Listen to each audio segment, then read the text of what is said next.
Hi అండి. అందరికీ నమస్కారం. Welcome to my channel. ఈ వీడియోలో పెన్షనర్లకు గుడ్ న్యూస్. ఈ మేరకు జూలై 31న చెల్లింపు అంటూ ప్రకటన. సంబరాల్లో పెన్షనర్లు. పూర్తి వివరాలైతే వీడియోలో తెలుసుకుందాము. వీడియోని చివరి వరకు చూసేయండి ఫ్రెండ్స్. ఆంధ్రప్రదేశ్ రాష్ట్రంలో పదవీ విరమణ చేసిన ప్రభుత్వ ఉద్యోగుల పాలిట ఒక గొప్ప శుభవార్త అయితే వెలువడింది.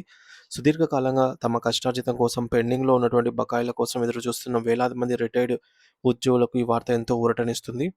జూలై 31వ తేదీన ఒక ఖచ్చితమైన గడువుగా నిర్ణయించి, ఆ తేదీలోపు రిటైర్మెంట్ బెనిఫిట్స్‌కు సంబంధించిన అన్ని రకాల బకాయిలను పూర్తిగా చెల్లించాలని ప్రభుత్వం అయితే నిర్ణయించింది. ఇక్కడ గమనించాల్సిన అత్యంత ముఖ్యమైన విషయం ఏమిటంటే, ఈ చెల్లింపులను గతంలో లాగా విడతల వారీగా లేదా దశల వారీగా కాకుండా ఏకమొత్తంగా ఒకేసారి చెల్లించాలని సంచలన ప్రకటన చేయడం జరిగింది. దీనివల్ల ఉద్యోగులు తమ జీవిత చరమకంలో ఎదుర్కొంటున్న పెద్ద పెద్ద ఆర్థిక అవసరాలను అంటే పిల్లల వివాహాలు లేదా గృహ నిర్మాణం వంటి వాటిని ఒక్కసారిగా తీర్చుకునే అవకాశం అయితే లభిస్తుంది.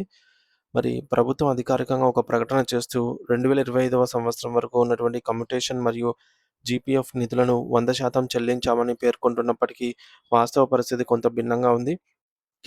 క్షేత్రస్థాయిలో పరిశీలిస్తే సెప్టెంబర్ 2025 నాటికి కూడా చాలామంది ఉద్యోగులకు సంబంధించి కమ్యుటేషన్ బిల్లులు సబ్ ట్రెజరీ ఆఫీసుల్లో ఇంకా అప్రూవల్ కాకుండా లేదా సబ్మిట్ కాకుండా పెండింగ్‌లో ఉన్నట్టుగా తెలుస్తోంది.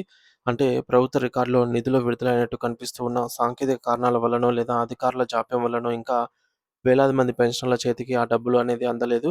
ఈ ఆలస్యం కారణంగా పెన్షనర్లు తీవ్ర ఇబ్బందులు పడుతూ ఉన్నారు.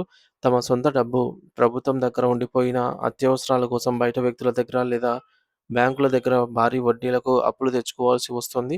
నెలకు వేల రూపాయల వడ్డీలు కట్టలేక ఈ యొక్క వృద్ధాప్యంలో వారు మానసిక వేదనను అనుభవిస్తూ ఉన్నారు. అయితే ఈ గడ్డు పరిస్థితిని గమనించవలసిన గౌరవ ఆంధ్రప్రదేశ్ హైకోర్టు అత్యంత కీలకమైన మరియు చారిత్రాత్మకమైన ఆదేశాలను జారీ చేసింది. ప్రభుత్వ నిర్లక్ష్యం వల్ల ఉద్యోగులకు అందాల్సిన సొమ్ము ఆలస్యమైతే దానికి నష్టపరిహారంగా ప్రభుత్వం 10% వడ్డీని అయితే కలిపి చెల్లించాలని కోర్టు స్పష్టమైన తీర్పు ఇచ్చింది.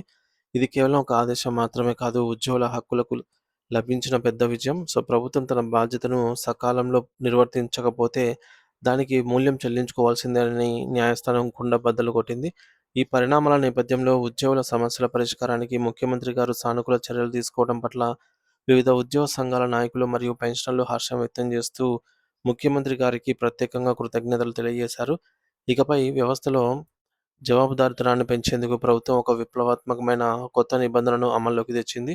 దీని ప్రకారంగా ఏదైనా పెన్షన్ సమస్య లేదా బకాయిల అభ్యర్థన కార్యాలయానికి వచ్చినట్లయితే దానిని కేవలం 20 రోజుల్లోపు పరిష్కరించాలి. ఒకవేళ అధికారులు ఆ 20 రోజుల గడువులోగా సమస్యను పరిష్కరించడంలో విఫలమైతే ఆ ఆలస్యానికి బాధ్యత వహిస్తూ సదరు మొత్తాన్ని వడ్డీతో సహా చెల్లించాల్సి ఉంటుంది. అయితే ఈ నిర్ణయం వల్ల భవిష్యత్తులో రిటైర్డ్ ఉద్యోగులు కార్యాలయాల చుట్టూ తిరగాల్సిన అవసరం ఉండదని, ఫైళ్లు వేగంగా కదులుతాయని అయితే ఆశించవచ్చు. పెన్షనర్ల ఆవేదనను అర్థం చేసుకొని ప్రభుత్వం తీసుకున్నటువంటి ఈ యొక్క నిర్ణయం రాష్ట్ర వ్యాప్తంగా చర్చనీయాంశంగా అయితే మారింది.